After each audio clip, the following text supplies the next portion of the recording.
Hello, everyone, and welcome to a brand new, this is episode 1, the beginning of a new era, a new thing, episode 1 of 1,000. That's what we're aiming for over here.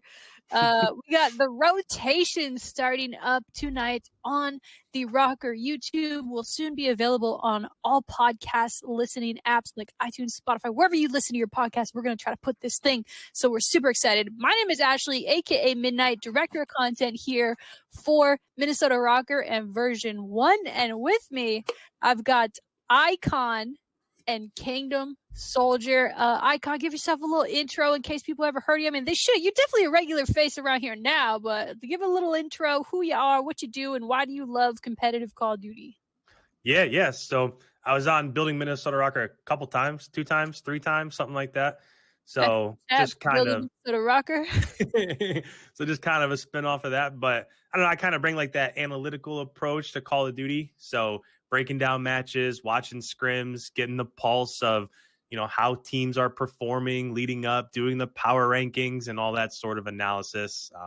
So just here to provide that sort of insight and talk about COD and have a little bit of fun along the way as we watch this second season here.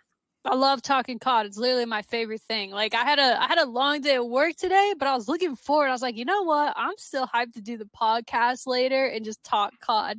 Kate, do you want to give yourself a little intro? I know you were on the last episode. But let's just, this is episode 1. Let's clean slate this thing. Who are you and why do you Hello. My name is Kingdom Soldier and I like talking about COD because I love Call of Duty esports. It was in Black Ops 1. I fell in love, and ever since then, I haven't been able to let it go. Even when I stopped playing after IW, I kind of dropped the sticks. No pun intended. But I still played mobile, and I still play Call of Duty mobile to this day. Now I'm playing Cold War and Warzone and all that kind of stuff on my PC. Shout out Future Anti-Cheat. Shout out No More Hackers. But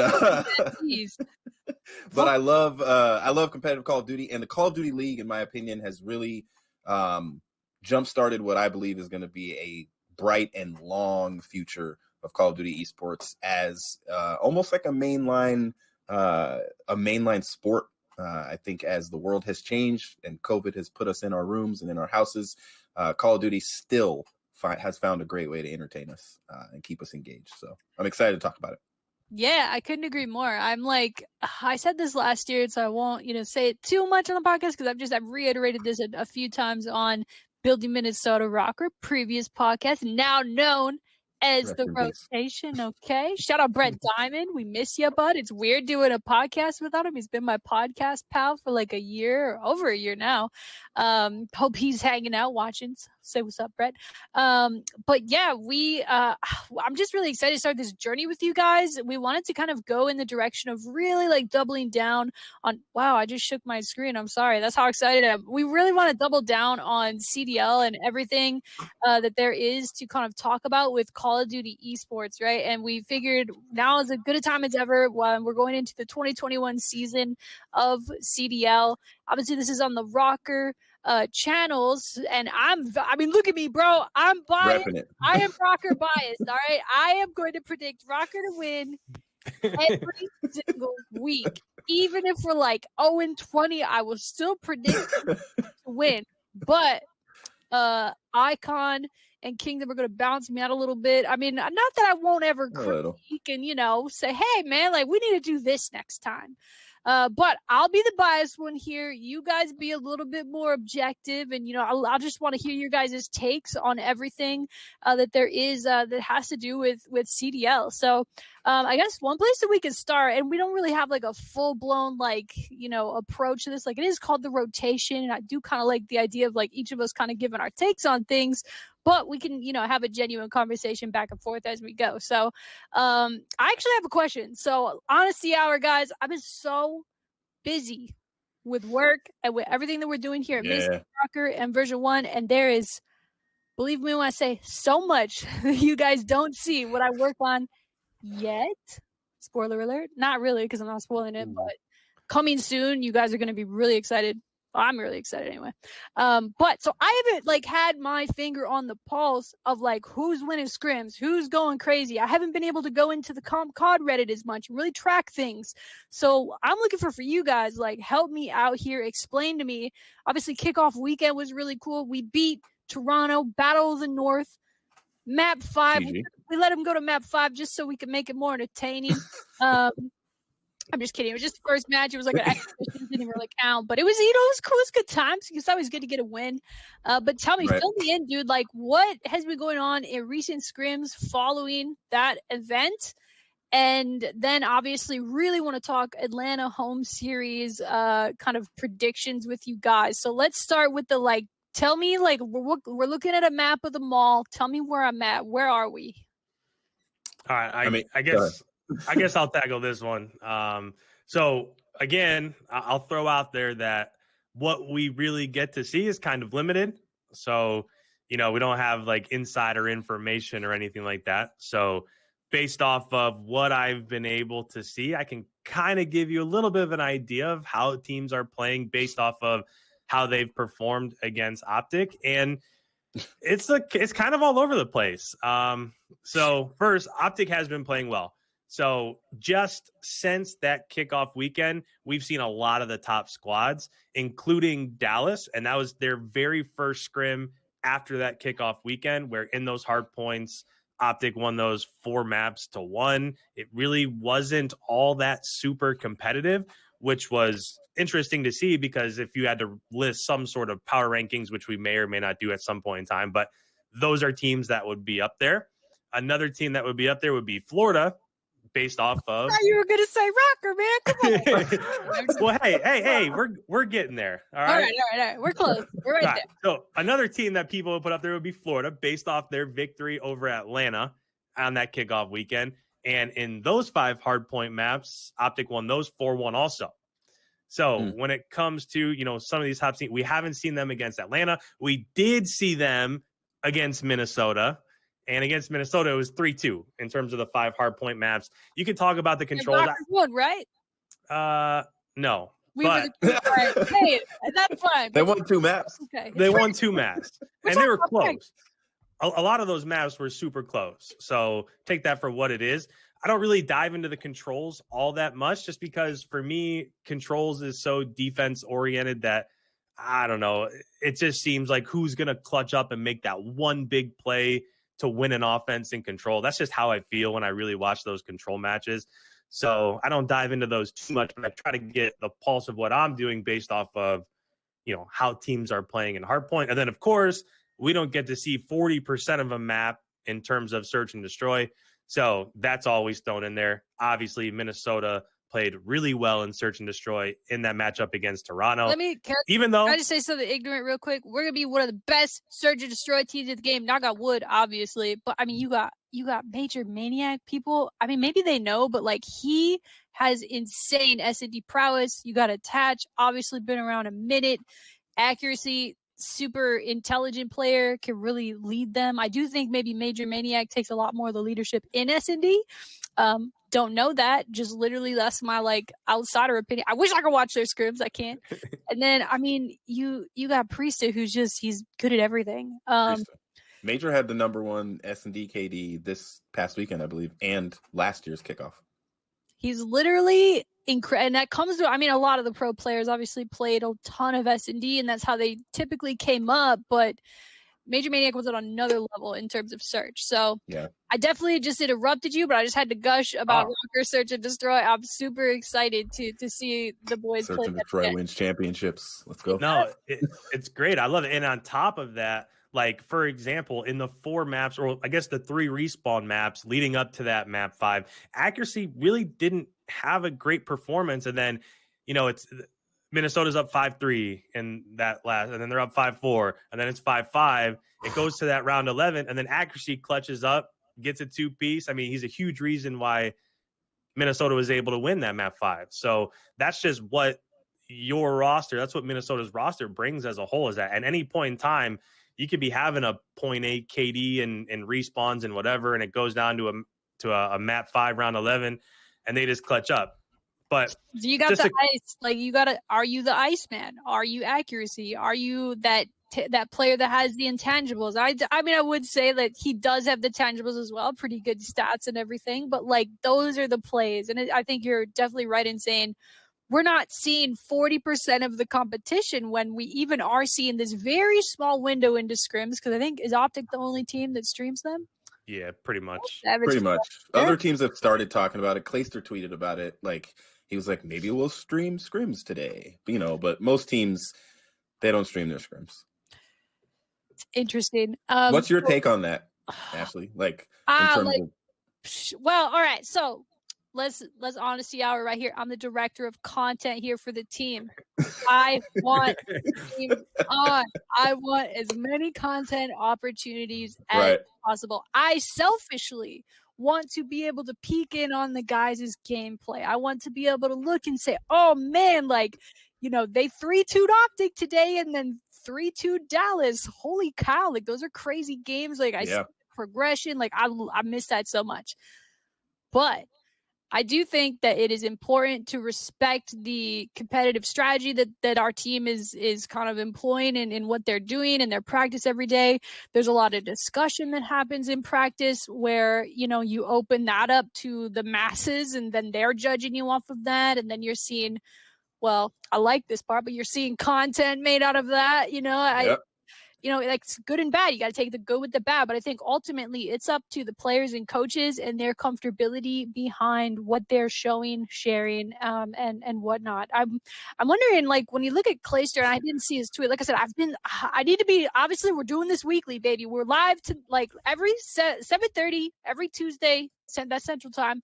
We're live here talking about this, so I'm gonna have to plug myself in way more to follow. But if Clayster's saying, like, yeah, maybe we'll stream some scrims, I'm wondering, like, okay, maybe they're gonna stream against the teams they feel really confident against, or maybe they're even gonna play differently when they stream their scrims to, like, play, or, like, I don't know, give different looks to teams. Because I mean, scrims kind of practice. I don't know if that makes any sense. Like, if there's a pro player watching, they're like, why would we ever not do what we're practicing to do?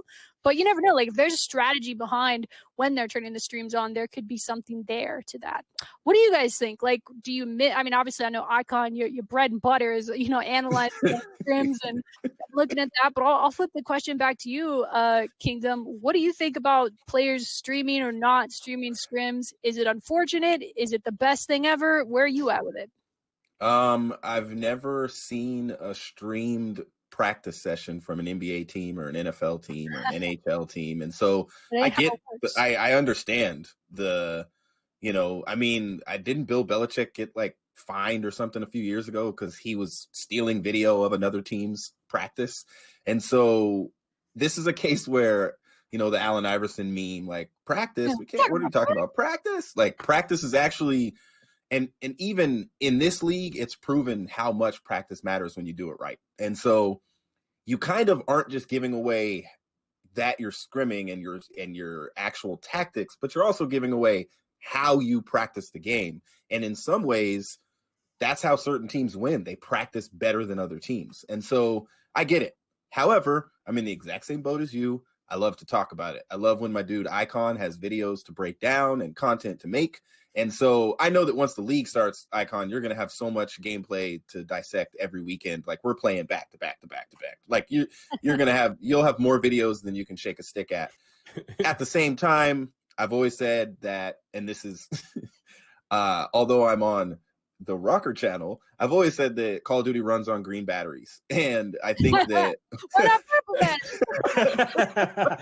I'm just saying what Optic does for the scene by streaming their scrims is huge. Like, there's so many fans that came to this esport because of Nadeshot or Scump, somebody on that team that was streaming way back in the Black Ops 2 days, and playing pubs even. And so I will say, I think the number of players making content on YouTube, tweeting about it, posting about it, and that grind is absolutely necessary. I think if you're a team, I think you ask it of your players. You can't force them, because Envoy was on a show this week talking about how, and he was asked, is his content grind affecting gameplay? And Optic, going back to your scrims question, kind of did not have the same success they did before and immediately following the kickoff. They've fallen off a little bit in their scrims. And I'm not saying they're losing scrims, but they're not dominating scrims like they were. They're not looking like the same team that was at the kickoff that just wiped the floor with 100 Thieves. And so I think it's a back and forth battle when it comes to content. I agree with Hector's philosophy. I'm sure you do as well. But you also understand your players and you respect their desire to keep those things to themselves. And if you're not, like, when you're Optic, what Seth brings when he streams those scrims, you know, and even like what Envoy has done with his own career. But Envoy said last year he would stop making content and he would turn his stream off when they started to struggle. And he said this year he's figured out a balance, and he's kind of, you know, everybody says he's going to take the crown from Scump. And so he's got to do content. You know, you can't be the king of Optic Gaming if you don't make content consistently. And so I just hope that teams continue to make content, even if they don't stream the scrims. Octane has started to upload some of their scrims on his YouTube channel, breaks it down, talks about it. And so I think if that would be possible, if sometimes they could at least post it somewhere, if it's a good map and they win, like, why not, you know? Yeah, get a little picky choosy with it. I think it depends on their setup, right? So right now, obviously with Call of Duty CDL moving to PC, unless you have a dual stream or dual PC setup, like one's doing the streaming, one's doing the gaming, you're putting yourself at a disadvantage if you're trying to stream or record on that same machine. Right. And so I think like that might be a part of it, but I too agree. Like, and for what it's worth, I think, you know, Priesta, Attach, like they're pretty content driven. Priesta's uploading an insane amount because I know how much them boys scrim. Like, I know how long their days are, and the fact that on top of that he's prioritizing his brand and building his channels. I mean, listen, I don't pick faves, but that type of action is my favorite action, right?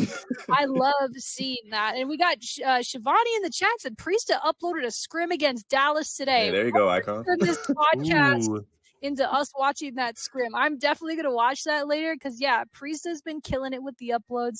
The other guys too, they've been doing content, and if they're not on their personal channels, guess who's making them do content? It's me. Spoiler. There you go. I'm having over. record pretty frequently. We've been uploading tons of cool videos here on the channel. We've got, you know, funny gameplays of them playing against each other. We got some trivia stuff coming out. Bro, literally the funniest video, I mean, I'm very biased because we created it, but like literally the funniest video we have made was them doing Cold War trivia, only it was like on the real Cold War, and Attach is pure comedy. Anyway, go check that video. It's amazing. I was amazed that, because, I mean, maybe this is bad because I'm an older gentleman, but I was amazed at how close one of them answered like the question about when the Cold War was. Like one was 40 years off, and the other group was like a year away. Like I was like, wow. Was it Major Mayday that within 1 year said it? I think it might have been Dylan. I think it might have been Attach. That was like, he's a smart dude. I mean, you know, maybe he'll pull out random facts like that. They like heard something in class one day and it just like, 44. Downloaded it. Awesome. Well, so let's look ahead. Let's look ahead here at the schedule. I want to do some predictions. The Atlanta home series is obviously coming up. The February schedule, I'll just run it through real quick. For you guys on February 11th, that is when our 2021 CDL season starts. Minnesota RØKKR will be playing 100T at 2 p.m. Central Standard Time. I'm really excited for that match. Really cool things coming down the pipe for that match, specifically on this YouTube channel. Make sure you subscribe. Don't go anywhere. Literally just keep this channel up all day. But we're gonna be obviously seeing the debut match of CDL is Minnesota RØKKR versus LA Thieves. That's gonna be a doozy. I mean, we'll talk about how they've been looking and maybe what's the issue there, or maybe it's all a ruse and they're gonna come out super hot on the 11th. You never know how it's gonna go. Then on February 14th, Minnesota RØKKR will be playing the Dallas Empire, the world champions from last season. They're looking nasty online. What I asked, you guys got a big start. They do, bro. Dallas, they're a great team. I mean, what can you say? Even now, like with the league this year, the 4v4 instead of 5v5, you have all these excess players that are fighting for spots. Just is way more competitive. But Dallas is still like they're right up there, right? I mean, they're up there still. They're at the top. Then we play on the 19th of February, Seattle Surge. Shout out to that. That'll be kind of cool. They have a really interesting team. I feel like they didn't come out in their true form on launch kickoff weekend. Then you got on Sunday, the 21st, we will be playing New York Subliners. That's going to be an interesting one. I think right now they've got Asim, who played for Minnesota last year, on the Subliners starting roster. That'll hurt my heart to watch because I want to see him win unless he's playing us. And then to wrap up stage 1 and, our final match of the month, on the 27th, we'll be playing the London Royal Ravens. Shout out Alex. Also a former Minnesota RØKKR player. That's really interesting. Maybe some storylines. I don't know. Is there like weirdness between teams? And, we got a whole new roster this year. There's going to be lots of like matching up. So that's our schedule for stage 1, how it works. I mean, let's real quick, just can I get a breakdown, explain like I'm 5, like how do the groups work and what happens when you get to the major? Do one of you guys want to take a stab at that, and then we can roll some predictions? That's you, Kingdom. Yeah, I was gonna say I can take a stab. You guys can stab me back if I'm wrong. Because it honestly, I mean, it's challenging to follow Call of Duty from year to year because the game changes, the weapons change, the meta changes throughout the game. Stuff gets GA'd and you don't even know about it. Like, there's so much that changes, and the way that they're running the league this year has changed. And so, basically, each of these weekends, and they're going to run into the major, which is at the very end. It's kind of like the 4th week. And after the major, there's a week break, and then it goes back into it. And all of the weekends that you described, each team plays every single person in their groups, kind of like round robin. And then the top 3 teams out of that go to the winner's bracket at the major. The bottom 3 teams go to the loser's bracket at the major. And that's where it can get interesting because it's really going to depend from each of the groups who goes up to the winner's bracket and who goes down to the loser's bracket. We could see runs from the loser's bracket from teams that just didn't do well in groups, but kind of figured things out. And, the Thieves, that kind of roster has always been the type of roster that can kind of run through a loser's bracket. They've had one of the, their org has had one of the most successful ones we've seen. I think, let's say Atlanta FaZe is in the loser's bracket. You're not counting them out. Like, they could easily make a run through the loser's bracket. But with the number of quality teams, I'm interested to see how things turn out. I think, and I'm just going to give my opinion on the format, I think it's great. And the reason why, someone said on a different podcast, because the Elite Series Challengers is 2 days before all of this. So there's going to be 5 days of COD in a row. And somebody was like, how am I going to watch all of that? There's like, how in the world am I going to watch that much COD? And I don't know if anybody noticed, but Pacific time, these things start at 12 in the afternoon. People are going to be at work still. And so these matches, like, until it gets to the weekend ones, you can watch them all. But the Thursday and Friday ones are going to be interesting to see viewership wise. I mean, some of us will be watching at work, but hashtag hope my boss isn't watching. But love you, Scotty. But in my opinion, I don't watch every NBA game, even of the team that I'm a fan of. You can't. But that's the point, is that there's so much content that can flow out of this much Call of Duty. And like, as head of content, I would think for you, Ashley, this is exciting. Because you're going to have matches on matches on matches on matches. Then you're going to have a major with more matches. Then you're going to have a week off to talk about those matches and let your team get a break, maybe change their rotations and go back at it again. And so the amount of content we're going to have this year is going to be phenomenal. And you're going to always be able to catch up. You're going to be like, I want to watch some COD right now. Well, I missed 2 days of COD. Yeah, so that's like 10 matches, bro. You're like crab. Yeah, so I think it's exciting. I'm excited about the way the format is working this year, personally. Yeah, I will jump in here just to say that I do kind of miss back when, there was an open bracket and there were a bunch of different streams and you could watch, the group play on Thursday and Friday, and then that would lead into bracket play Saturday and Sunday. And it just seemed like, all right, well, there's a big event this weekend. Let me order some pizza and sit here and watch Call of Duty all weekend or whatever. I absolutely do miss that grind in terms of viewership, but I like the way that the league has gone this year far more than what it was last year. I like that it's spaced out over, the Thursday, Friday. We're getting more matches instead of just kind of that weird format that we had last year where not every team was there and you didn't get every team is at every major. That's a good yeah. one. Every team will be there. Yeah, every team, every weekend, especially, and then going into the major so I think that it's good. I think that they've done great changes. Again, I will also reiterate what you said in terms of not quite sure on the time slots for Thursday and Friday. I'm sure that there's a reasoning behind it, but like for me, I'm Eastern time, so 3 and 4:30. I mean, it's kind of like right in the middle of the day, kind of like if It's those EU. were. Is what I've heard. I think it's giving some EU people an opportunity to watch COD.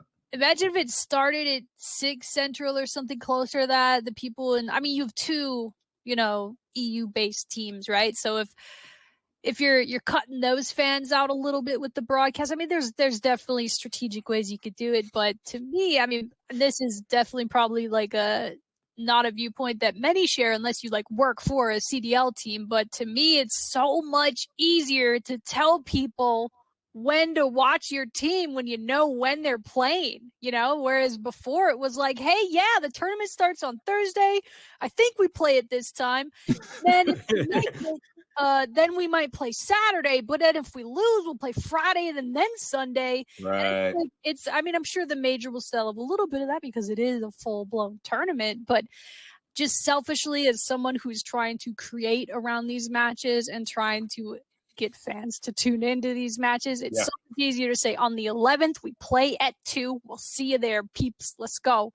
And if you miss it, it is on YouTube. It is VODed out immediately. I don't know about you, but I used to work Sundays. I wouldn't even go in the break room because I knew the Vikings game would be on, and I'd say, I've got it on DVR at home. I gotta wait.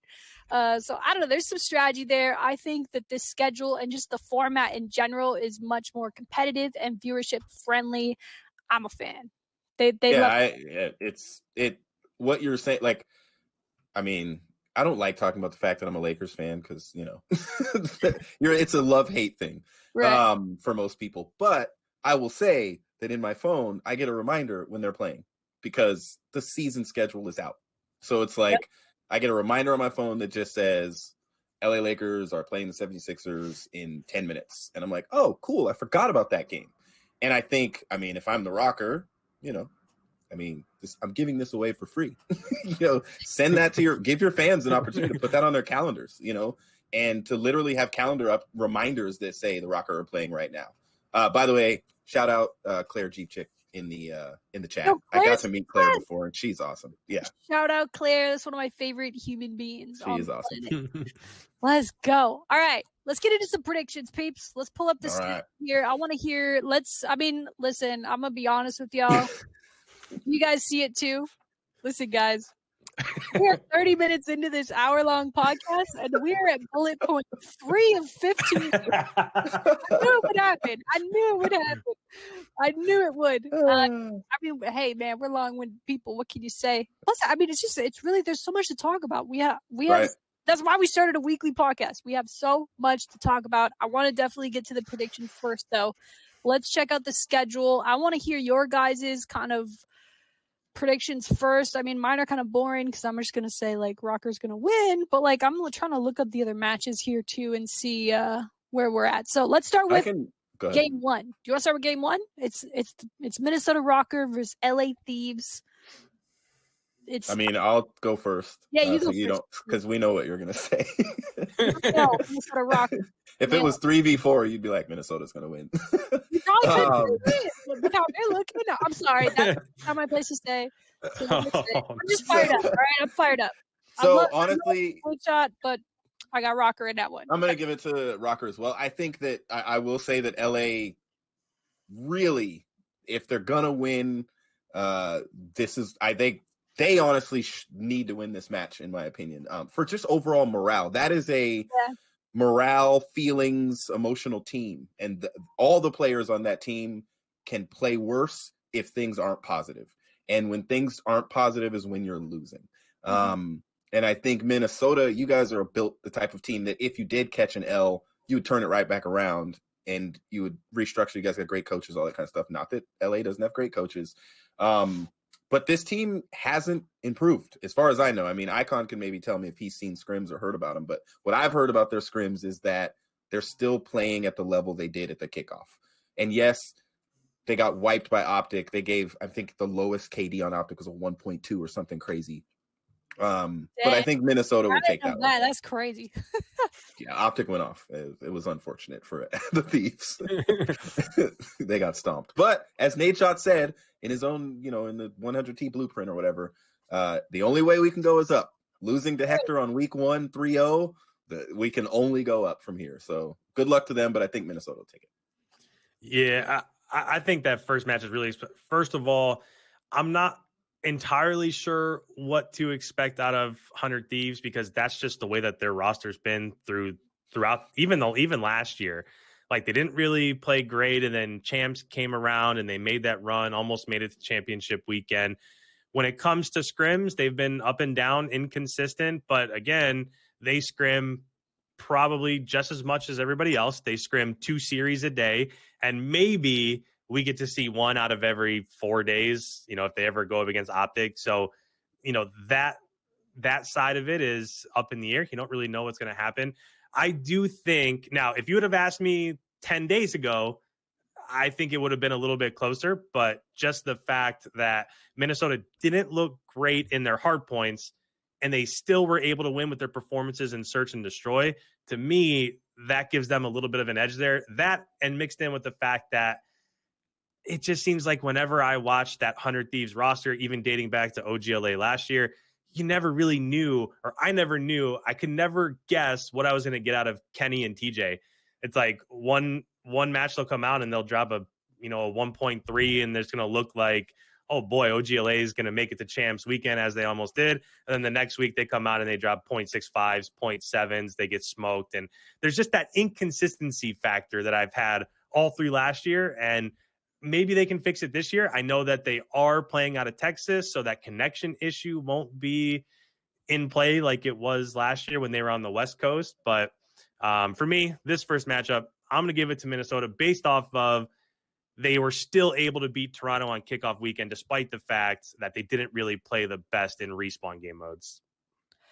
Yeah, I mean, I think like one thing I'll say is you can never discount a team that Slasher is on. And I think it's a good thing that they were together last year with OGLA and that they struggled. They didn't do well. It was frustrating. They did look better at the end of the year. I mean, that classic 1v1 with Envoy and TJ. I mean, geez, man, they really from you look at the beginning of the year to that match, day and night, right? So we know it's possible for that team in particular to excel or explode or just, get the game. So I'm wondering, I don't think, even though they've been struggling lately, 100 Thieves, I don't think that they're to be taken lightly whatsoever, particularly by Minnesota RØKKR. I mean, it's the debut match of the CDL. I think that's pretty awesome too. Pretty stoked about it. So yeah, I mean, I think RØKKR wins. I'm very excited about the matchup. But I'm scared. Like, it's LA Thieves, right? It's Slasher, it's Kenny, it's TJ.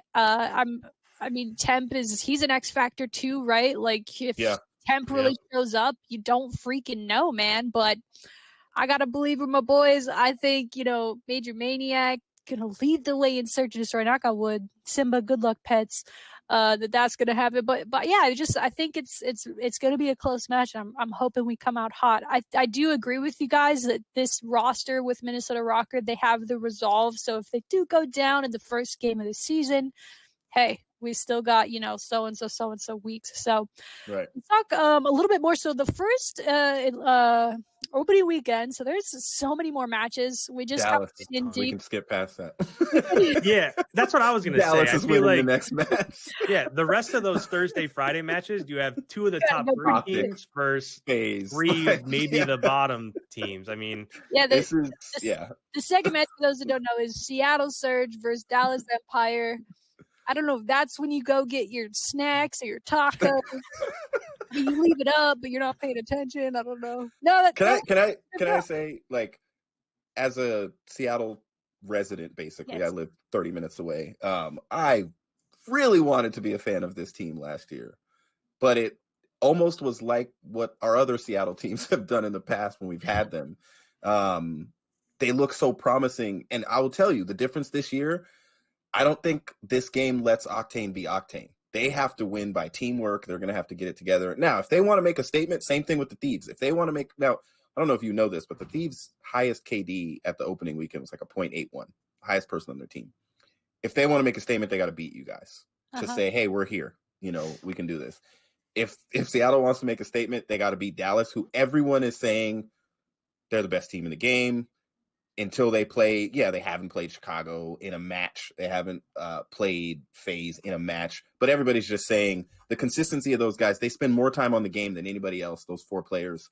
They're going to be tough to beat. And for a team like Seattle that's struggling trying to find their identity, I don't see how they could pick up a W here. Me neither. Good luck. Have fun to the Seattle boys. I'm still going to watch. Obviously, I'm going to be plugged in all weekend. I really am excited to watch these matches, and I'm going to have my notebook out, all kinds of nerdy stuff. I'm really excited. We could go, in the respected time. Well, we won't rapid fire this, but definitely want to let's quickly rotate through these. The rotation. We got Paris Legion going up against Optic Chicago. The Optic Gaming. The Hector's Optic Gaming, led by Scump. You got Formal, who's apparently been absolutely lighting it up on Texas internet with, I don't know, whatever Hertz monitor he said he switched to. He's going off. You got Envoy. Freaking, I can't believe that Dashy is like the 4th player or like the last one you say, because that's just so crazy too. Like, Dashy is insane. Optic's an insane team. Yeah. I have them beating Paris Legion. Where do you guys have them? Is it pretty easy or is it contested? I'll say it's been really odd because coming into the season, you think those guys on Optic, based off what last year with Envoy being an MVP candidate, okay, Envoy's going to come out and shred. And it's kind of been like, not that he's been playing poorly, but Dashy and Formal have been absolutely absurd so far this year. And Scump is like top 5, top 6 SMG. I mean, the fact that Envoy is the one on their team that's not like setting the pace and potentially their MVP candidate right out of the gates, I think that speaks volumes. I don't see how Paris makes this close, but Optic W in my opinion. That's a nasty team. Who's on Paris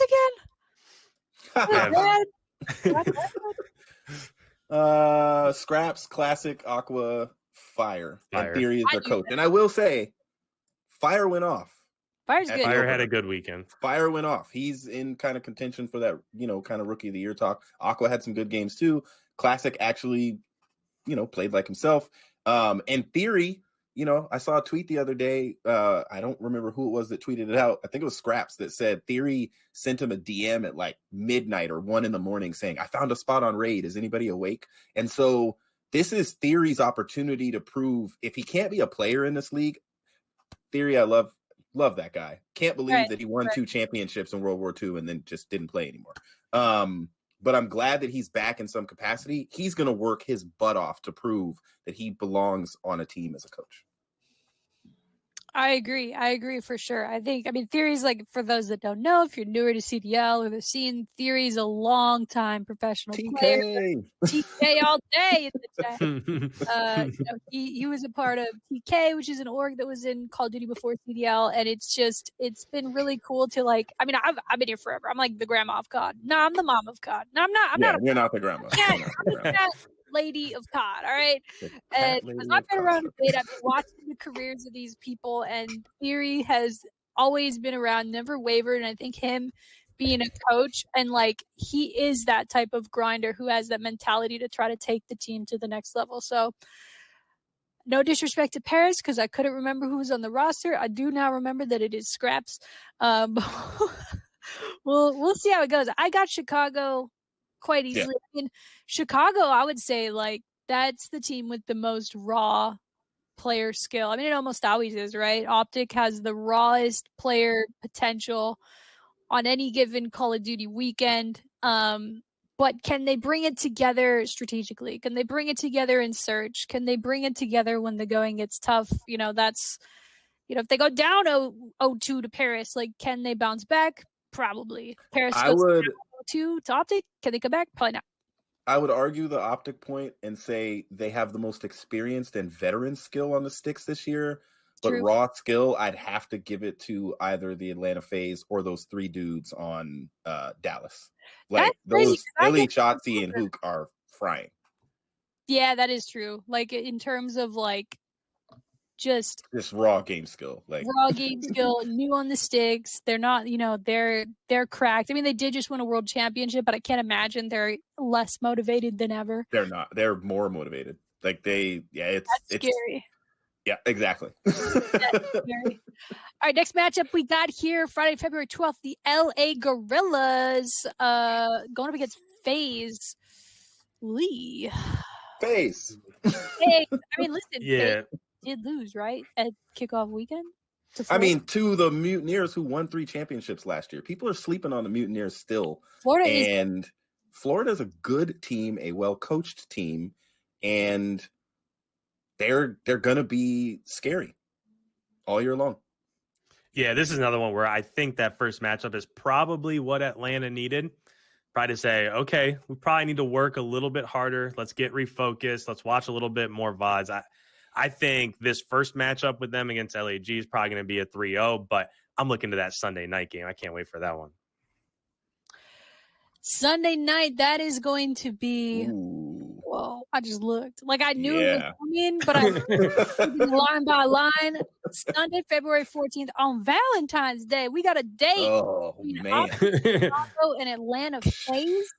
My goodness! Hey, I got an idea. How about this? We're literally halfway through the predictions right now, and these are some juicy matches coming up. Do you want to predict them in the next episode? We've done half the predictions. We could. Ooh. The next episode is going to be in 1 week, just ahead of the weekend. Yep. Atlanta. Love it. Let's split her in half because we have so much more to get to as well. The other matches are actually way more competitive. Yes. So we are clickbaiting. We are making it. So tune in next week, 7:30 Central Time on the RØKKR YouTube. Check out our predictions then. And we'll also, we'll cut these out. You guys will be able to see them after in case you miss it then. So dude, yeah, I think like the start of the weekend, obviously you start really hot with a RØKKR 3-0 over LA Thieves. That doesn't happen. That is embarrassing. Ranked jerseys. Oh, Joey. Listen, Joe, I know you're gonna hate that I'm about to do this. You know what I'm about to do. Shout out Joe Fries. Joe Fries, if you guys saw our jersey reveal video, we uploaded on Monday, 8 a.m. We cracked it early. We're the first team to unveil our 2021 jersey. We're super excited. I'm very biased, right? I've worked for RØKKR, so I'm going to say we have the best jersey, and not all of them have even been revealed yet. So, keep that in mind. But we came out with a video revealing the jersey, and it is a great video. Obviously, I'm very biased. I'd actually like to hear your guys' honest thoughts on it. I love the video. Joe Fries killed it. The jerseys are sick. Shout out Dane. Shout out Annie. Shout out Peppa. Shout out everyone who worked on that project. Joe, we had Kang as our video. Anyway, I'm sorry. I'm going to get into credits, and you just want to hear the rankings. All right, so let's talk about the jerseys. I don't know if there's a way for us to put them on screen at the moment, or just go check out the RØKKR Twitter. You'll be able to see it. Can't miss it. We're talking a lot about it over there.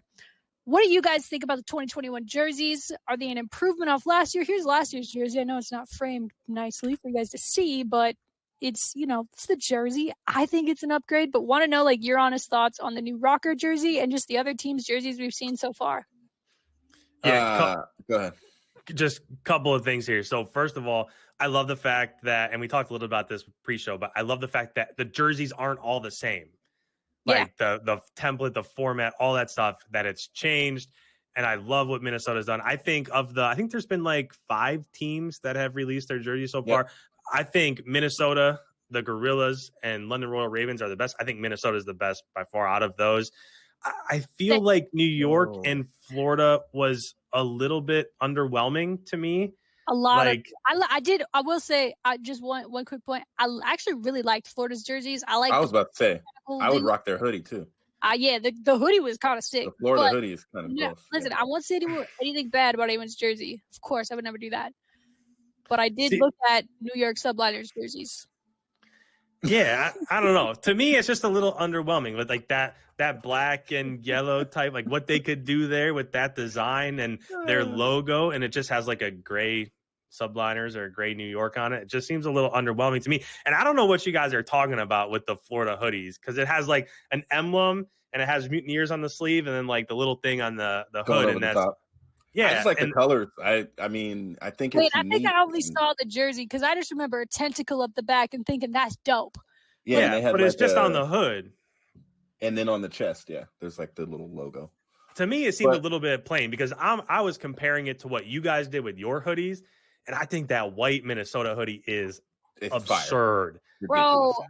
Yeah, lit. Those hoodies are insane. The white hoodie is disgusting. And when Priesta in the videos, like, up, and then he did the Welcome to the Disney Channel thing. Yeah. The video is sick. The video, you guys made everybody. I mean, if I'm the other teams, it's just like last year when what was that series that Optic came out with? Whatever it was called. You know what I'm talking about, though. The semi-reality show. Yeah, we wanted leading up to the first event, like we wanted the other teams to do something similar, but Optic set the bar so high, as they always do with content. You guys set the bar stupid high when it comes to player kits, and we didn't see player kits from everybody. We saw just jerseys from some teams, which, you know, I'll be honest, the swag of Zuma, like I expected New York to come out like with almost like some Gucci jerseys or something crazy where it was going to be like I could wear some black and yellow and white Nikes with them and just look fresh. And they just seemed very plain, but the players in the shots were also like, they were just very like stoic and look at my jersey. And I'm not clowning or anything like that, but Royal Ravens, same thing. It was just kind of a jersey. If they had a white hoodie for the Royal Ravens, it might be sick. Cause last year their hoodie was dope. I thought that they released. And so I think you guys, like you said, you started planning this like what, last year? Yeah, I don't know if I can. Yeah, well, I'll say it. Listen, I'll have to use my words carefully here. Okay. Last year, a lot of the jerseys in the CDL looked very similar, and that was by design, right? We wanted, a lot of continuity, a uniform, right, for the CDL players. I get it. I'm with that. We said no. We want to do our cool stuff. So obviously they evolved that into season, the 2021 season. They've evolved the look for the jerseys. There's still some definite, identifiers, and there's guardrails around what you can do. You can't go super crazy. You're not going to see, not to my knowledge, you're not going to see like baseball looking jerseys like we've seen teams do in the past.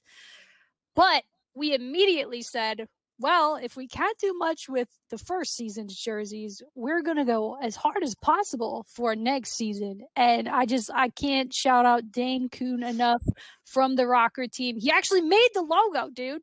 Dane's he's a creative director here for the team. Incredible.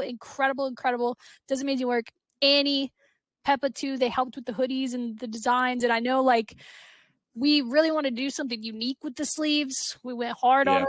I love the look. It actually on the stuff on the side actually says RØKKR. You can't really see it. Yeah, it's like in white letters over the black, right? Yep. And RØKKR. Then there's like runes on the stuff that's all like custom runes. It doesn't we made them. I'm super stoked about the jerseys, the hoodies. I'm excited to see all the other teams. Listen, I know I was clowning a little bit on New York earlier, but I truly mean this when I say I want all of the teams in the league to have cool stuff, make cool stuff. Yeah. I want there to be contention of who has the coolest hoodie or who has the coolest jersey, because it just elevates everything. So, I mean, we got a hoodie org coming out. We haven't seen them yet. When the LA Thieves come out with their, we know that, I'm not memeing them, but we know that what LA Thieves come out with is probably going to be fire. What Dallas comes out with is probably going to be fire. They have years and years of experience at that team. And one of the things I love, and we talked about this last week, is that you guys seem to always kind of slide yourselves in with FaZe, Optic, and Envy when it comes to this kind of stuff. And you killed it.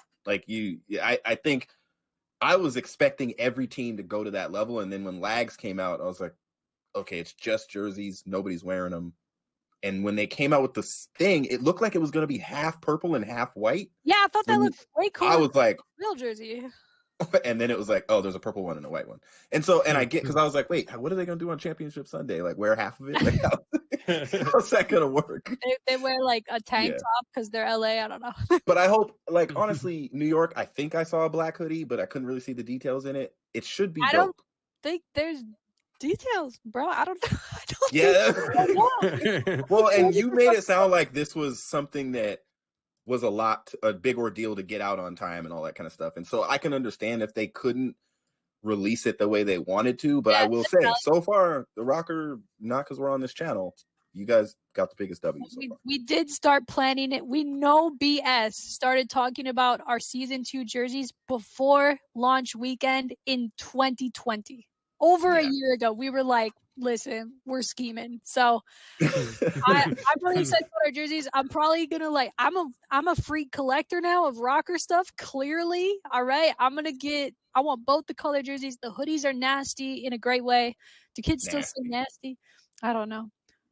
You just said to kids. You made yourself now you're not the cat lady, you're the mom again. Like yeah, true. All right, yeah, I'm a cool cat lady. They're nasty.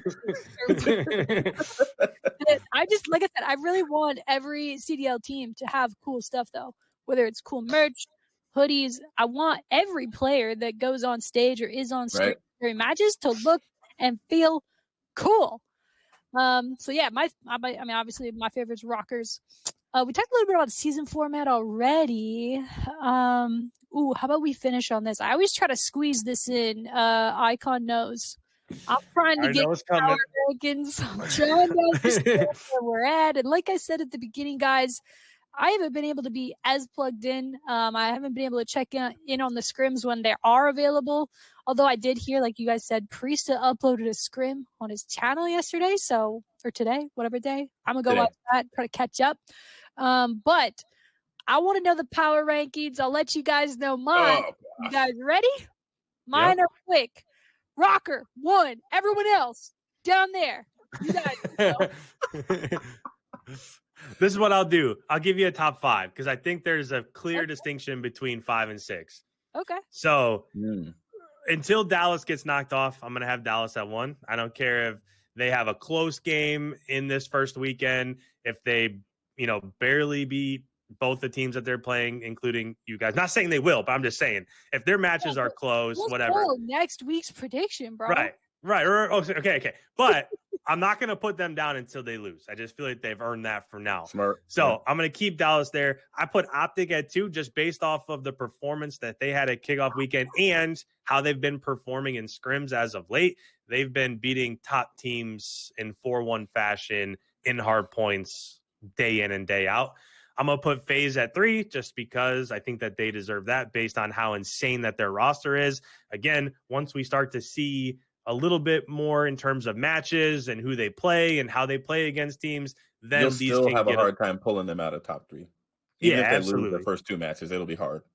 And then I think the 2 closest contenders, 4 or 5, wherever you want to put them, it was even the same in that selection show. A lot of people just had those 2 teams, 4 or 5.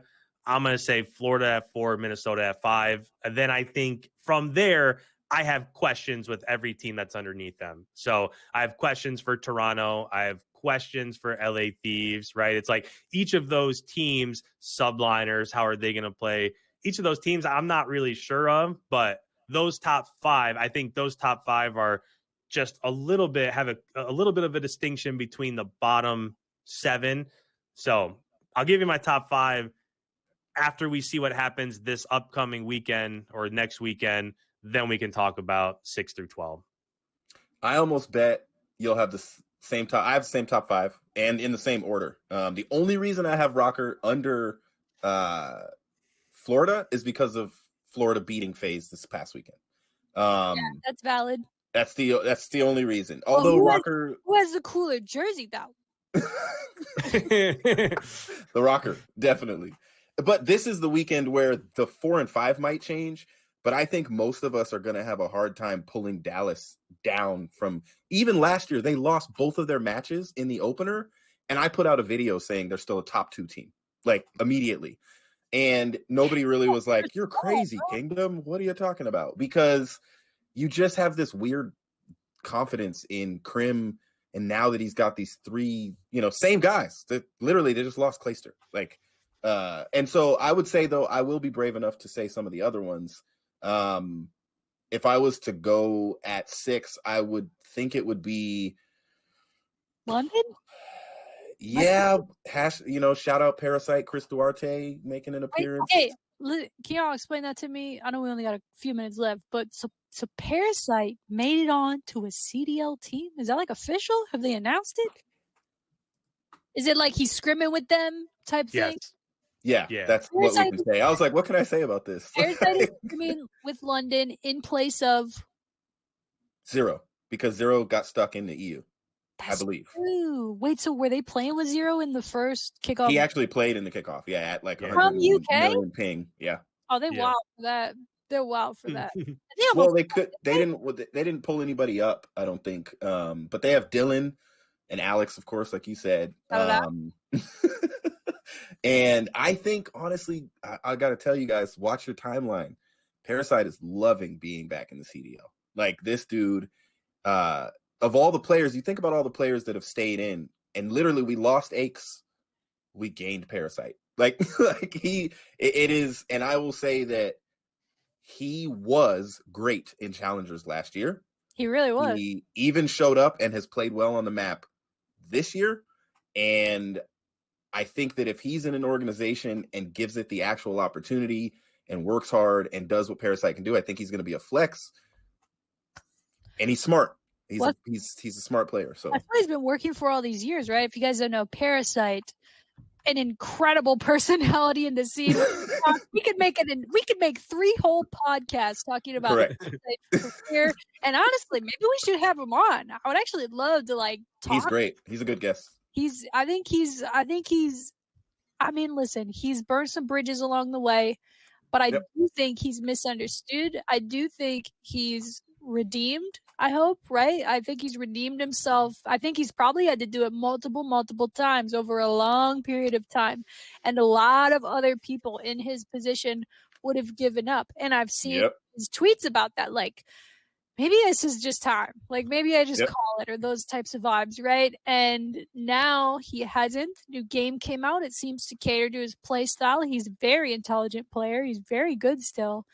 And I'm hoping he's mended what he can along the way. And now he finds himself on a CDL lineup after the rosters went from 5 to 4. I think that's impressive. I think the Parasite redemption arc has been one of my favorite things to kind of witness over time here in the CDL. So the only other person you'd be happy, the only other person that would have a similar story is Doug. Is since because he's stayed on the grind as well. He's on and he's playing with Brack and those guys now in Challengers, and unfortunately keeps landing himself in these matches where there's these potential cheaters, which is hard, to deal with. Yeah, I remember that drama. Yeah, and it just happened again. So it's like, it's tough. I will say that it's tough in Challengers because they don't scan those computers. And unfortunately, someone said on a podcast today, they said if there's 32 teams, there's 3 players that are cheating, and you just don't know who they are because there's no anti-cheat. You can't tell. They don't scan their things. But I will say in the pro scene, since there's scans before and after each game, we're not going to have to worry about that kind of stuff in the pro scene when it comes to cheating. It's just those big Challengers events where there's hundreds and hundreds of people entering, and it's like, how do you police that? I don't know. Well, you should put anti-cheat in the game. There you go. But I digress. Like, I think it is something that's in progress and that I'm hopeful that we will see a solve for in the future. I don't know when, I don't know if, but I'm just hopeful. On that note, there on my power rankings. On that note, I'd love to hear from you guys in the comments. Who would you love to see as a guest on this podcast? Listen, we just kicked off this show, tonight with just the 3 of us, but we do plan to have a rotating hot seat of guests where we have people on. I want to talk to other people in the CDL scene. I want to talk to, maybe we get some coaches on, we get other analysts on, we get players on. I would love to just talk to anyone and everyone in the scene, hear their perspective, because I mean, as I mentioned, you have three really, really cool and good people just pumping our own tires who have a historic it's a storied like time in CDL. We know a ton. There's a ton of stories to tell, and I'm super stoked to kick this thing off with you guys and have, guests and just, I mean, like I said, it's one of my favorite things ever to talk COD. This whole hour just went by really fast. Yeah, it did. Hector, the chat says, Hector, listen, Hector, I'm gonna call you, all right? I'm gonna call you, and it won't be far why you think I'm calling you, but I'm gonna call you to come on this podcast, all right? Let's back on here, boy. But no, yeah, I'm really excited about this, guys. I'm excited to do the rest of the predictions next week. We'll see you guys on Tuesday at 7:30 on the RØKKR YouTube. We'll be coming onto a podcast platform soon, so look out for that in the description when it's ready. But other than that, I will see you guys next week, and we'll be talking CDL then.